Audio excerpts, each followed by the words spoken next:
नमस्कार दोस्तों, जैसा कि आप सभी जानते हैं कि झारखंड टेट का जो नोटिफिकेशन है वो आ चुका है और फॉर्म फिलअप भी स्टार्ट हो चुका है। ठीक है, और कब तक इसका लास्ट डेट है उसको हम लोग जानेंगे और कितनी फीस लग रही है कौन कौन से कैटेगरी में उसको हम लोग देख लेंगे। ठीक है, तो चलिए देखते हैं। देखिए कौन कौन सा फॉर्म अभी आया हुआ फ़िलहाल के लिए।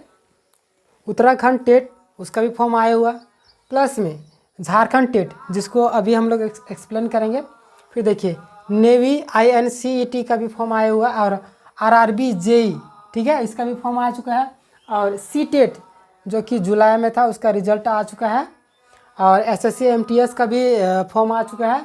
और UP ITI का एडमिशन स्टार्ट हो चुका है। ठीक है, और इंडियन पोस्ट GDS यानी कि पोस्ट ऑफिस का जो रहता है उसका भी फॉर्म अप्लाई होना स्टार्ट हो चुका है। ठीक है, तो आज हम लोग देखने वाले हैं झारखंड टेट का। ठीक है,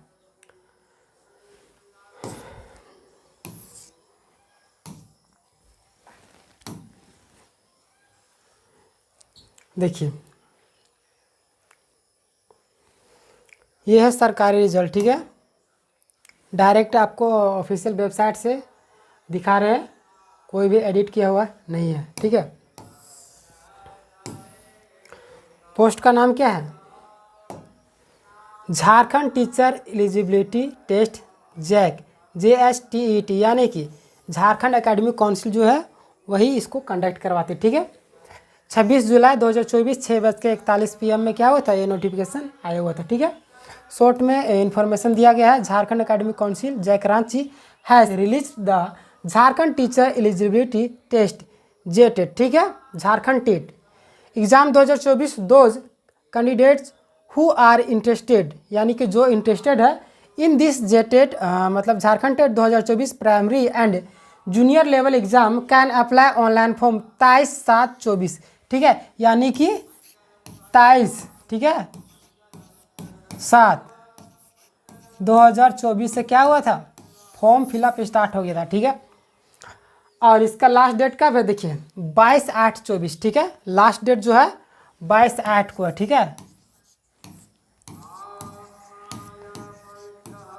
22/8/24। ठीक है, ये स्टार्टिंग डेट है, ये लास्ट डेट है। ठीक है, read the notification for eligibility Jharkhand TET details information documents required are age limit how to apply and all other information. ठीक है, यहाँ पे बोला जा रहा है कि जो भी इन्फॉर्मेशन आप पढ़ लीजिए कि क्या क्या ज़रूरत है, जो भी डॉक्यूमेंट्स लगेंगे उसको देख के आप फिलअप कर सकते हैं। ठीक है, देखिए यहाँ पे कुछ इम्पोर्टेंस डेट दिया हुआ है, जैसे कि अप्लाई का जो डेट है, ठीक है, स्टार्टिंग अभी बताए थे 23/7/24 से स्टार्ट थे, लास्ट डेट जो है 22/8/24। ठीक है, और exam date as per schedule. ठीक है, यानी कि एग्ज़ाम का जो डेट है उसको शेड्यूल किया जाएगा, उसके बाद आप लोग के पास आएगा। ठीक है, उसके बाद एडमिट कार्ड कब होगा, admit card available before exam, यानी कि एग्ज़ाम का जो जिस समय एग्ज़ाम स्टार्ट होगा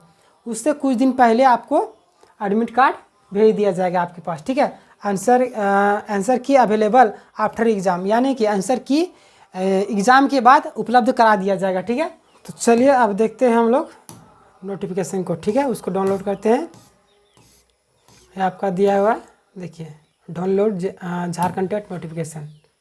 ठीक है, ये हमारा ओपन हो रहा है।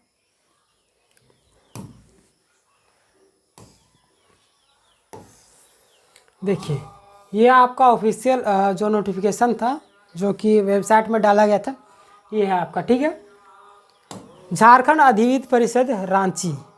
ठीक है, झारखंड अधिविद्य परिषद रांची यानी कि झारखंड एकेडमिक काउंसिल रांची, इन्हीं के द्वारा कंडक्ट कराया जाता है। ठीक है, शिक्षक पात्रता परीक्षा 2024 के आयोजन के संबंध में आवश्यक सूचना। ठीक है, विज्ञप्ति संख्या 30/2024। ठीक है, ये तो आप सभी पढ़ ही लिए होंगे, या तो इसका जो PDF है टेलीग्राम में डाल दिया जाएगा, आप पढ़ लीजिएगा। अब हम लोग फी स्ट्रक्चर के बारे में जान लेते हैं कि फॉर्म फिलअप के समय कौन कौन से वर्ग को कितना पे करना होगा। ठीक है, देखिए वर्ग यहाँ पे दिया गया सामान्य, अनुसूचित जाति वगैरह। देखिए यहाँ पे दिया गया प्राथमिक स्तर यानी कि कक्षा 1 से 5 के लिए आपको कितना पे करना होगा इस खंड में। ठीक है, और इसमें 6 से 8 के लिए, कक्षा 6 से 8 के लिए कितना पे करना है। अगर आप कक्षा 1 से 5 एवं 6 से 8 दोनों के लिए अगर भरते हैं तो आपको कितना पे करना होगा। ठीक है, देखिए सामान्य जाति की बात करें तो कक्षा 1 से कक्षा 5 के लिए सामान्य जाति को आपको 1300 रुपये पे करना होगा फी। ठीक है, यानी कि एग्ज़ाम फॉर्म में।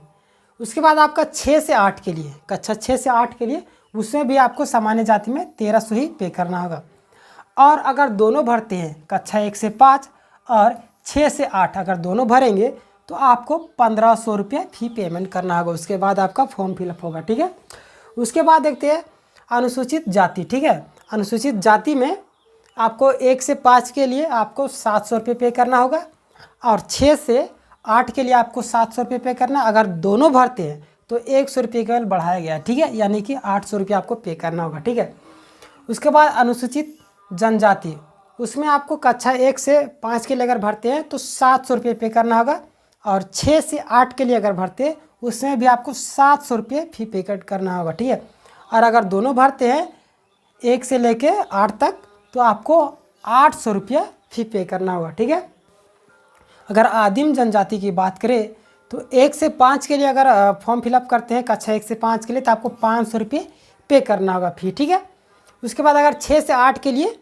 उसमें भी आपको 500 रुपये पे करना होगा और अगर दोनों भरते हैं कक्षा 1 से 5 और 6 से 8 के लिए तो आपको 600 रुपया फी पेमेंट करना होगा। ठीक है, अगर अत्यंत पिछड़ा वर्ग यानी कि अनुसूची 1 में जो लोग हैं वो लोग अगर भरते कक्षा 1 से 5 के लिए तो आपको 1300 रुपये पेड करना होगा परीक्षा फीस। ठीक है, फॉर्म के लिए। उसके बाद 6 से 8 के लिए अगर करते हैं तो उसमें भी आपको 1300 रुपया।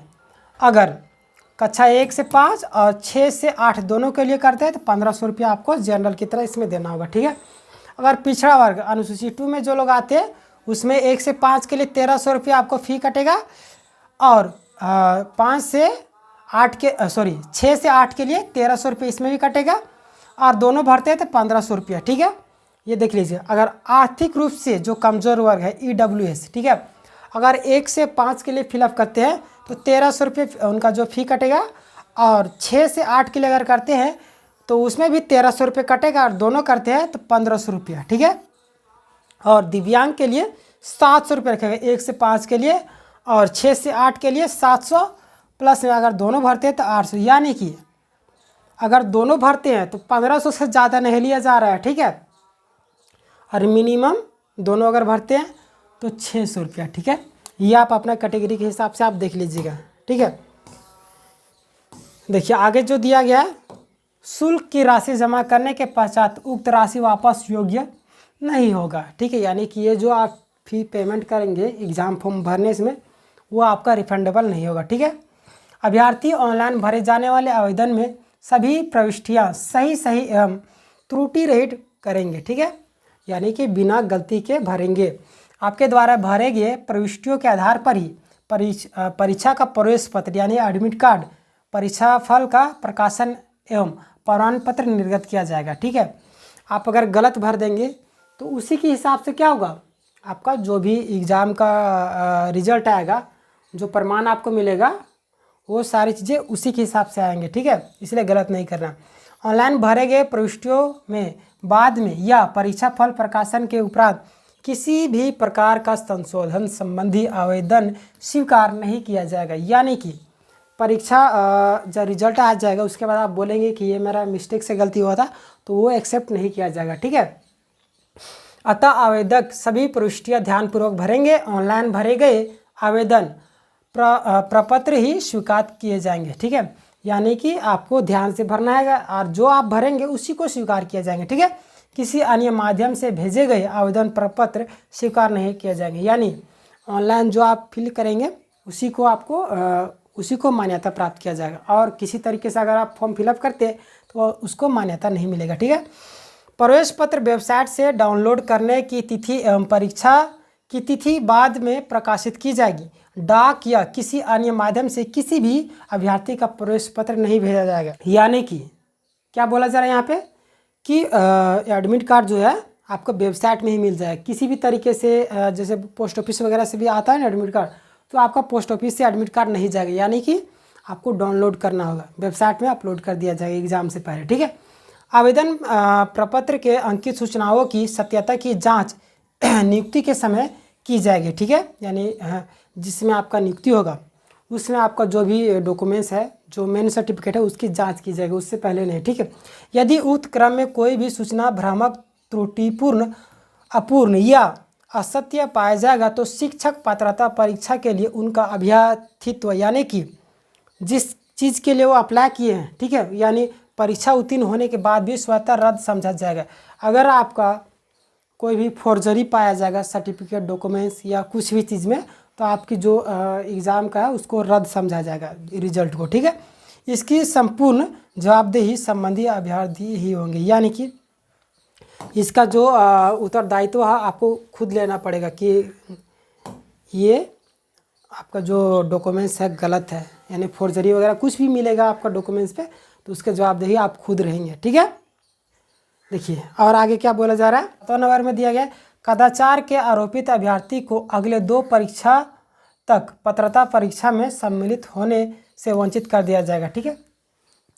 यानी आपको जो गाइडेंस दिए गए, जो नियम कानून दिया जाएगा कि इस तरीके से आपको पालन करना, कुछ चीटिंग वगैरह नहीं करना, नहीं तो आपको 2 परीक्षा तक क्या किया जाएगा, रोक दिया जाएगा, ठीक है। अगला है आपका शिक्षक पात्रता परीक्षा में उत्तीर्णता के आधार पर, ठीक है, यानी कि जिसमें आप उत्तीर्ण होंगे, ठीक है, आधार पर शिक्षक अनुदेशक पद पर नियुक्ति का दावा अधिकार नहीं होगा, ठीक है, क्योंकि यह मात्र एक अर्हता जांच परीक्षा है, ठीक है। अगला आपका दिया है कृपया परिषद के वेबसाइट पर उपलब्ध सभी संबंधित नियमावलियों, सूचनाओं, निर्देश, परिपत्र, आदेश आदि को सावधानीपूर्वक अध्ययन करेंगे, ठीक है। यानी जो भी सूचना दिया गया उसको ध्यान से पढ़ लीजिएगा आप लोग, ठीक है। नोट में आपको दिया गया विज्ञापन तैयार करने में पूरी सावधानी बरती गई है, फिर भी झारखंड अधिविद्य परिषद भूल सुधार या टाइपिंग भूल सुधार का अधिकार अपने पास सुरक्षित रखता है, ठीक है। यानी कुछ भी मिस्टेक होगा, बहुत सारी सावधानियां बरती गई, यानी कि कुछ मिस्टेक होता है तो उस चीज़ का जो है अधिकार अपने पास रखती है, ठीक है। अध्यक्ष के आदेश से सचिव, ठीक है, झारखंड अधिविद्य परिषद रांची, ठीक है। तो दोस्तों ये था आपका जेटेट का नोटिफिकेशन, ठीक है। आप इसको एक बार आराम से पढ़ लीजिएगा अपने स्तर पर, ठीक है, ताकि आपको सारी चीज़ समझ में आ जाएगी। तो आशा करता हूँ आपको वीडियो पसंद आई होगी। मिलेंगे नेक्स्ट वीडियो में, तब तक के लिए धन्यवाद।